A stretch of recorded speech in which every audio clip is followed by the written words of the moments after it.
Bienvenidos de nuevo al canal Las Estrellas 2025. Don las emociones más intensas de la telenovela, mi verdad oculta están llegando un clímax sin precedentes. El próximo capítulo 49 permite ser en verdadero terremoto, cuando los secretos más oscuros comienzan a salir a la luz, y el amor se puesto a prueba, por crueles prejuicios de clase. Acabamos de presenciar un final de infarto en el capítulo anterior, cuando Doa Eloisa descubrió a su hijo Mateo, en pleno romance con Jimena en el huerto. Este evento no es simplemente una madre atrapando a su hijo en una cita, sino el derm de toda una ideología de clases que Doa Eloisa siempre ha defendido. El corrió cruelmente a Jimena de la casa de inmediato, sin importar su propio estado crítico de salud. Pasando a los nuevos acontecimientos, vimos la temible determinación de Zacarías al empezar a olfatear algo raro alrededor de su esposa. En el avance del capítulo 49, Zacarías ordena investigar quién es realmente el jefe de su esposa. Esta acción muestra que la desconfianza de Zacarías ha llegado a su punto máximo y ya no cree en lo que ven sus ojos. Lo más aterrador es cuando se menciona el apellido Lizarraga vinculado a Belinda. Esa frase cargada de pólvora diciendo que acaba de firmar su sentencia de muerte hace que el espectador se le hele la sangre. Analizando más a fondo este detalle, vimos la tragedia de Belinda al tratar de ocultar su identidad o sus relaciones, cayendo sin querer en la mira de gente peligrosa. La persecución de Zacarías sobre la identidad de quien está detrás de Belinda no es solo por celos, sino un cálculo sinistro para eliminar cualquier riesgo que amenace su posición. Mientras tanto, la relación entre Mateo y Jimena enfrenta su tormenta más fuerte hasta la fecha. Aunque Michaela y Zacarías duden de los sentimientos reales de Mateo por Jimena, preguntando si él realmente se siente conmovido o si es solo en pasatiempo. Mateo demuestra lo contrario de manera contundente. No se acobarda ante la oposición de su familia ni ante las habladurías malintencionadas. La frase más impactante del avance es la declaración de Mateo de que le pediría matrimonio en ese mismo instante. Esta es una cachetada directa a los prejuicios que Doa Eloisa y Michaela intentan imponer. Mateo no solo quiere amar a Jimena, sino que quiere formalizar esa relación con un compromiso de por vida, sin importar que a su madre se le suba la prisión por esto. Podemos sentir el conflicto interno de Mateo, por un lado, el deber filial hacia su madre enferma, y por el otro, el amor ardiente por la mujer que considera su destino. La duda de los terceros, como la pregunta de si Mateo tiene buenos sentimientos hacia Jimena, solo resalta la soledad de la pareja en esta guerra por defender su amor. Regresando a los eventos clave del capítulo anterior para entender mejor la prisión que cargan los personajes, no podemos olvidar la terrible tragedia que acaba de golpear a la familia de Carlos. El ataque a las oficinas del padre de Carlos, que resultó en la muerte de Alonso, ha cubierto toda la historia con un manto de luto. Carlos no solo perdió a su socio, sino que debe enfrentar la locura de Tamara. La escena don Carlos descubre el cuerpo de Rebecca en el cuarto de Tamara es una verdadera pesadilla. Tamara, con la mente retorcida, admite haber matado a Rebecca solo para darle una lección y, con total frialdad, invitó a Carlos a jugar con ella. Esta locura de Tamara es la prueba de que la maldad en la serie ha cruzado todos los límites morales, empujando a los personajes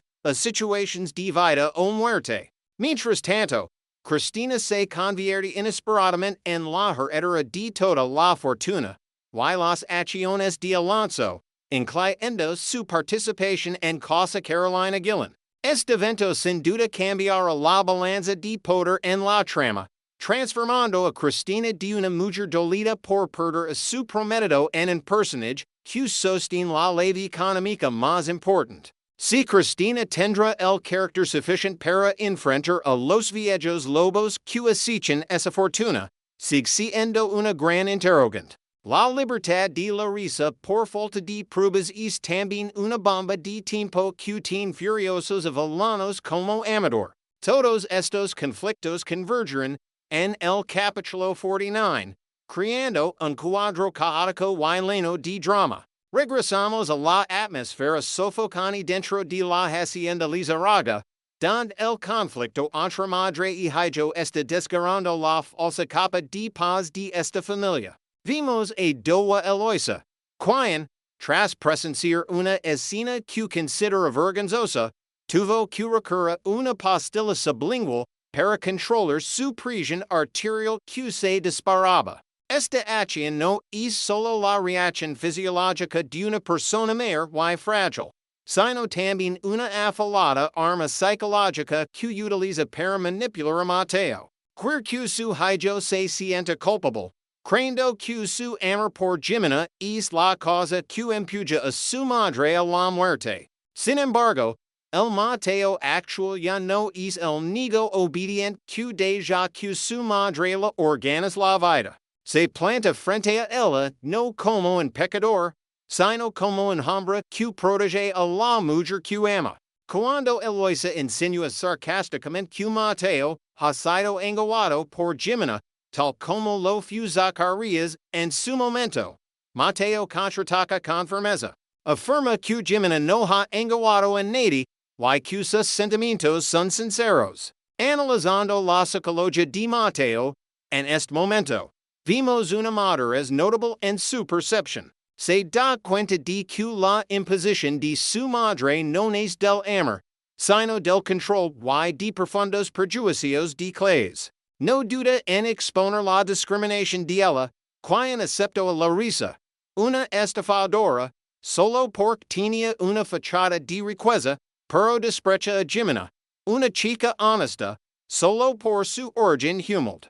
Mientras la guerra en la recámara de Doa Eloisa aún no termina, afuera Michaela, la verdadera autora intelectual de este drama, está regocijándose, pero también llena de miedo. Michaela fue quien leva a Doa Eloisa al huerto para atrapar a Mateo y Jimena Invergani. La motivación de Michaela no es puramente una lealtad ciega hacia su patrona, sino que está mezclada con envidia y malicia hacia Jimena. Cuando Mateo la confronta, Michaela se justifica descaradamente diciendo que lo hizo para proteger a la segura y evitar que Jimena cometiera un error. Pero en el fondo de la mirada de esta mujer hay una satisfacción al ver a Jimena pisateta. Ella cree que Jimena sufre el mismo destino infeliz que ella, que no tenga permiso de ser más feliz. Sin embargo, Michaela subestimó la fuerza del amor de Mateo. En lugar de asustarse y rendirse, Mateo se vuelve más decidido. Su declaración contundente en el avance del capítulo 49, de que le pediría matrimonio a Jimena de inmediato, es la respuesta más poderosa para aquellos que intentan separarlos. Mateo no solo quiere proteger el honor de Jimena, sino que quiere usar el matrimonio como un escudo firme para resguardarla de los ataques de su madre y de Michaela. Pasando a otro desarrollo igual de tenso, tenemos la situación de Zacarías. En el adelanto del capítulo 49, Zacarías ya no mantiene una actitud pasiva de observador, sino que ha pasado una ofensiva activa. Ordena investigar quién es el jefe de su esposa y, al descubrir la conexión entre Belinda y los Lizarraga, lanza una amenaza escalofriante, que ella acaba de firmar su propia sentencia de muerte. Este tal abre un camino extremadamente peligroso para el personaje de Belinda. Zacarías es un enemigo peligroso porque no actúa por impulso, sino que siempre calcula meticulosamente. Sospecha que Belinda no es solo una empleada común, sino que oculta secretos que podrían amenazarlo. La desconfianza de Zacarías, combinata con su naturaleza cruel, hachi q cada paso di Belinda's si tan fragile, como caminar sobre la cuerda floja. El tampoco olvida sembrar el veneno de la duda en la mente de los demás, el questioner si Mateo realmente ama a Jimena. Esta es su forma de manipular, la psicología de queens lo rodean, haciéndoles perder la fe en el amor y la bondad, creando las conditions para que el mal triunfe. Mientras tanto, en la casa de Carlos, se desarrolla una tragedia espeluznante que hace estremecer a la audiencia. Carlos, quien está desesperado porque Leonardo lo está quitando todo su dinero, ahora debe enfrentar un shock en mar. Al entrar al cuarto de Tamara, se quedó helado al ver el cadáver de Rebecca. El olor a muerte inunda la habitación, pero lo más aterrador es la actitud serena y fría de Tamara. Ella no muestra arrepentimiento ni miedo, sino que admite con naturalidad que mató a Rebecca porque se lo merecía. Tamara, en su locura, ha perdido total conexión con la realidad. Vi la vida humana como basura y cree que está impartiendo justicia. Analizando la psicología del personaje de Tamara en este segmento, vimos que la distorsión de su personalidad ha llegado al límite. Ya no es una mujer que sufre por amor, sino que se ha convertido en un monstruo insensible. La propuesta de Tamara de que Carlos haya con ella para empezar una nueva vida, muestra en delirio absoluto. Carlos se encuentra entre la espada y la pared. Por un lado, su mejor amigo Leonardo lo traicionó robando todo. Y por otro, su amante Tamara se ha convertido en una asesina sangre fría. El colapso de Carlos es inevitable al darse cuenta de que ha perdido todo, dinero, amistad y hasta la humanidad de queens lo rodean. Finalmente, no podemos dejar de mencionar a Cristina, la mujer que acaba de sufrir el inmenso dolor de una pérdida, pero que inesperadamente recibe un enorme poder económico. El anuncio del abogado de que Cristina es la nueva propietaria de todas las acciones y bienes que de Alonso es en punto de inflexión crucial. Al principio, Cristina se niega porque no se siente capaz, pero en el fondo, su sentido de responsabilidad con el legado de Alonso vence al miedo. No solo hereda la fortuna, sino también la feroz guerra empresarial que Alonso deja atrás.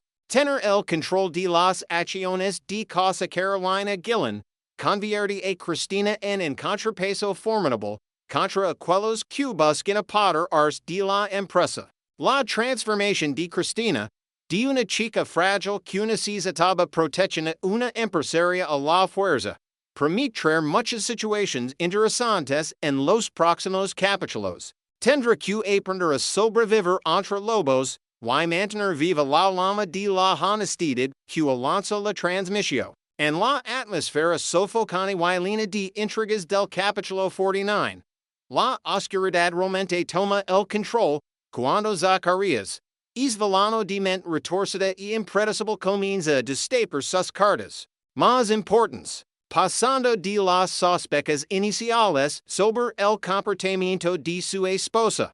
Zacarías ha tomado medidas drásticas al ordenar una investigación sobre la verdadera identidad del jefe para el que trabaja su mujer. Cuando se revela la verdad de que Belinda lleva el apellido Lizarraga, la reacción de Zacarías no es de simple sorpresa, sino de una satisfacción cruel. Suelta la frase de que acaba de firmar su propia sentencia de muerte, una línea escalofriante que anuncia que Zacarías ha encontrado el punto débil mortal de su oponente. Analizando la psicología de Zacarías, en este momento, vimos que ya no es solo un marido cegado por los celos, sino que se ha transformado en un depredador peligroso. Reconoce el vínculo entre el apellido Lizarraga y los secretos del pasado. Y el hecho de que Belinda esté involucrada con esa familia, la convierte en un objetivo que debe ser eliminado o manipulado. el peligro de Zacarías, radica en que siempre se esconde en las sombras, observando y esperando el momento justo para dar el golpe final, convirtiendo a las mujeres a su alrededor en peones sacrificables en su tablero de ambición. En total contraposición a los oscuros cálculos de Zacarías está la llama brillante y firme del amor de Mateo, cuando los que lo rodean, e incluso el mismo Zacarías, le lanzan preguntas provocadoras sobre si realmente tiene sentimientos nobles por Jimena. Mateo no elige el silencio ni las explicaciones con rodeos. En cambio, lanza una declaración impactante, afirmando que está dispuesto a pedir el matrimonio a Jimena en ese preciso momento. Esta acción de Mateo tiene un enorme significado simbólico. No es solo una afirmación de soberanía en el amor, sino un desafío directo a los prejuicios de clase y a las conspiraciones que los acechan. Mateo acepta despojarse de su identidad de niño rico sobreprotegido para convertirse en un hombre responsable, listo para usar el matrimonio como un muro de contención que protege a la mujer que ama de los ataques de su madre, Doa Eloisa, y del acecho de Zacarías. Las emociones de Mateo en este instante son una mezcla de valencia y miedo a la perdida, pero sobre todo, el deseo de vivir fiel a su corazón, sin importar las barreras morales hipócritas que la alta sociedad impone. Junto a la guerra de amor y odio, el panorama del capítulo se vuelve aún más sombrío con la tragedia de Carlos y Tamara. Carlos, el hombre que acaba de perderlo todo, a menos de su mayor amigo Leonardo, ahora se encuentra atrapado en una pesadilla llamada Tamara. El jeco de que Tamara admite con total frialdad haber matado a Rebecca, considerándolo una lección hechida para la víctima, ha empujado a este personaje al fondo de la degradación. Carlos no solo enfrenta la ley, sino el derm total de su fe en la humanidad. Se da cuenta de que la avaricia y la locura pueden convertir a los seres más queridos en monstruos. La impotencia de Carlos ante el cuerpo de Rebecca y la sonrisa demente de Tamara es una de las escenas más inquietantes, retratando con claridad la crueldad del destino cuando el ser humano se deja guiar por la lujuria y el odio. Mientras tanto, Cristina se encuentra en una encrucijada vital al convertirse, muy a su pesar, en la heredera de la inmensa fortuna de Alonso, incluyendo el poder en Casa Carolina Gillen. Esta transferencia de poder no le trae alegría, sino una carga y una responsabilidad, obligando a Cristina a matar rápidamente para sobrevivir entre la manada de lobos que espera para devorar el legado del difunto. Mirando en retrospectiva toda la cadena de eventos que está por estelar en el capítulo 49, mi verdad oculta no es meramente una historia de amor prohibido o intrigas familiares, sino una acusación contundente sobre la división de clases y la erosión moral en la sociedad moderna. El significado más profundo de la historia yace en la lucha sin cuartel entre la verdad y la mentira, entre el amor sincero y la ambición sin fondo. Mateo y Jimena representan la esperanza, la fuerza del amor que puede cruzar cualquier frontera, mientras que Zacarías, Eloisa y Tamara representan los rincones oscuros del alma humana, donde reinan el prejuicio y el egoísmo. El mensaje que la serie quiere transmitir es que la verdadera felicidad solo llega cuando uno se atreve a ser fiel a sí mismo, a luchar por lo correcto, y a nunca inclinar la cabeza ante el mal, aunque el precio a pagar sea muy alto. El capítulo 49 será un punto de inflexión crucial, don las máscaras caen, y cada personaje tendrá que enfrentarse a su propio yo desnudo. Queridos espectadores, ¿qué opinan de la desafiante declaración de guerra de Mateo? ¿Creen que su propuesta de matrimonio, contra Vinto y María, Tendra la fuerza sufficient para proteger a Jimena de la sentencia de muerte que Zacarías estimaquanando. O involuntariamente la empujara una trampa más peligrosa? Y como se las arreglara Belinda ahora que su identidad como Lizarraga ha cuidado al descubierto ante su enemigo más peligroso. Digan sus análisis agudos y sus predictions más atrevidas en los comentarios, para que desmenuzamos juntos estos giros tan intensos. No olviden dar el botón de subscribers y activar la campanita de notifications del canal Las Estrellas 2025 para no perder ningún análisis profundo ni las actualizaciones más calientitas sobre los próximos capítulos. Su compañía es nuestra mayor motivación para seguir explorando este fascinante mundo de las telenovelas. Hasta la próxima y nos vemos en el siguiente video.